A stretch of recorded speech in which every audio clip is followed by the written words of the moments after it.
So apparently Manchester United just tried to hitch a ride with City. Yes, that Manchester United, asking their biggest rivals if they could snag a couple of seats on their private jet to Paris for the Ballon d'Or. Because nothing screams fierce rivals like, "Hey, can you give us a lift?" Here's the scoop. City's rolling up to the Ballon d'Or ceremony in style, with a whole party of nominees packed onto a private jet. But when United realised they only had 2 young players up for the Copa Trophy, well, chartering a whole flight just for Garnacho and Mainu. Not exactly a financially responsible move, especially since the new boss, Sir Jim Ratcliffe, has everyone watching their wallets and their carbon footprints. United's solution: just give the neighbours a quick call and ask if they've got any extra legroom for Garnacho and Mainu. Genius. Unfortunately for United, City's jet was already full, and who could blame them really? With Ruben Dias, Foden, Haaland, Rodri, and a star-studded lineup from the women's side, they probably had that thing packed tighter than a late-game penalty box. Now, I'm no detective, but let's just say that City's definition of full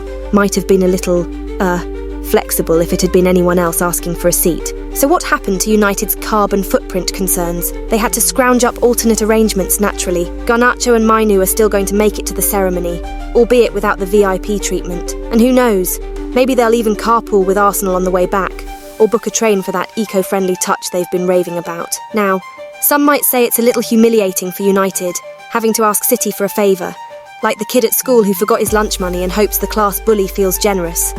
But hey, that's football. Just one big awkward family reunion, private jets and all. Chido Obi-Martin, 16 years old, fresh out of Arsenal's academy, and already giving United fans something to talk about. And Arsenal's bosses, a reason to pull at their collars a bit. Obi-Martin decided to break in his United boots with style, casually scoring a hat-trick in just 14 minutes on his U18 debut against Nottingham Forest. No, not over the course of the game. Inside the first quarter hour, this kid didn't even give Forest time to catch their breath. His first took just 13 seconds, just a loose ball, a quick touch around the keeper, and boom, Obi-Martin's got United on the board. And while Forest was still trying to process what had just happened, Chido bagged his second and the third, a lovely left-footed finish from a cutback that had fans wondering if United's found their next prodigy. Now Arsenal's probably still kicking themselves.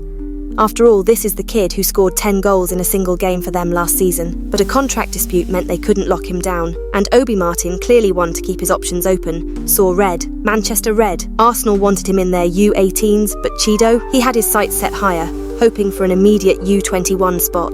And here's the kicker. Obi-Martin is just the latest young gun firing off goals in United's youth ranks this season, with another teenage star, Gabriele Biancheri, tearing it up as well. Ten Hag might just have a new wave of Wonderkids vying for a spot on his squad. So what can we say? United fans might want to remember his name. And Arsenal? Let's just say it's a bit awkward watching your former talent hit the ground running for your biggest rivals. For Chido Obi-Martin though, the future's looking very bright and very, very red.